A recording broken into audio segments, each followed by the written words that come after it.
आज बिहान सहर अलि ढिलो उठ्यो। सडकहरू हिजोको थकान अझै काँधमा बोकेका थिए। हावा हल्का बग्दै धुलोका ससाना बुँदाहरू घाममा चम्किँदै सबै कुरा ससाना आवाजहरू, रङहरू र गन्धले भरेका थिए। चिया पसलको भाँडाबाट उठिरहेको बाफले आकाशलाई एउटा सानो चिठी लेखिरहेको थियो। माथि उठेको धुलो र पानीको बुँदा जस्तो यो सहरका कथा अझै अधुरै छन् भनेर बताइरहेको थियो। मैले चिया अर्डर गरेँ। चिया आयो, तर साथमा एउटा प्रश्न पनि आयो। मान्छेहरू किन आफ्नै जीवनलाई अतिथि जस्तो व्यवहार गर्छन्? म उत्तर खोज्दै थिएँ, तर उत्तरहरू सधैँ कुनै पुरानो किताबको पाना जस्तो हुन्छन्। पढ्न मिल्छ, तर बुझ्न समय लाग्छ। सामुन्नेको कुर्सी खाली थियो। मलाई लाग्यो कसैले त्यहाँ बसेर अदृश्य कुरा गरिरहेको छ। सायद भविष्य, सायद स्मृति। त्यो खाली कुर्सीले मलाई भनिरहेको जस्तो लाग्यो, तिमीले ध्यान दिएनौ, तर म सधैँ यहाँ थिएँ। सडकमा ससाना आवाजहरू बगिरहेका थिए। साइकलको घन्टी, कुकुरको भुकाई, घामले ढाकेको माटोको गन्ध, सबैले मेरो मनभित्रको खाली ठाउँ भरिरहेको थियो। सूर्य अलि माथि पुगेको थियो।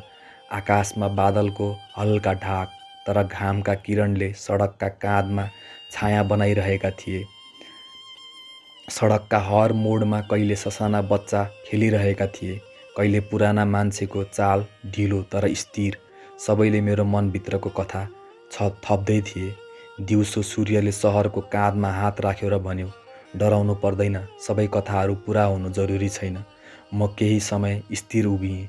स्मृतिहरू आँखा अगाडि आइरहेका थिए।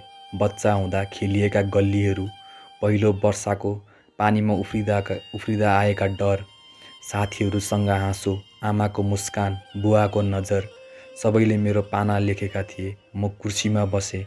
चिया अझै तातिरहेको थियो, तर म आफूभित्रको आवाज सुन्दै थिएँ। सहरको आफ्नै गति छ, तर मेरो मनभित्र समय र स्मृति अलग ढङ्गले बगिरहेका थिए।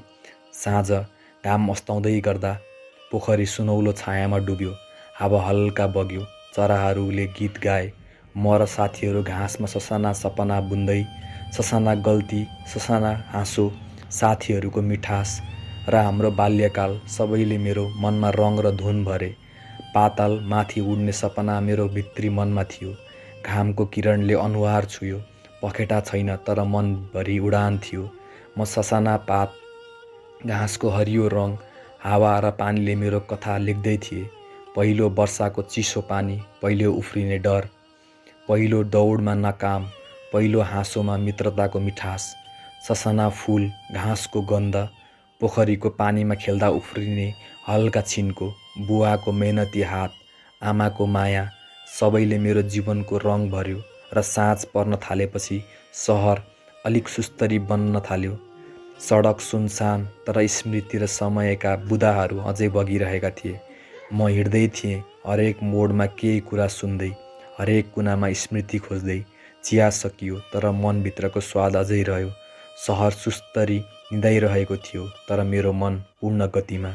म फेरि लेख्दै थिएँ, हरेक ससाना विवरण, हरेक ससाना हाँसो, हरेक ससाना छिनको, सबैले मेरो नोटबुकमा स्थान पाए।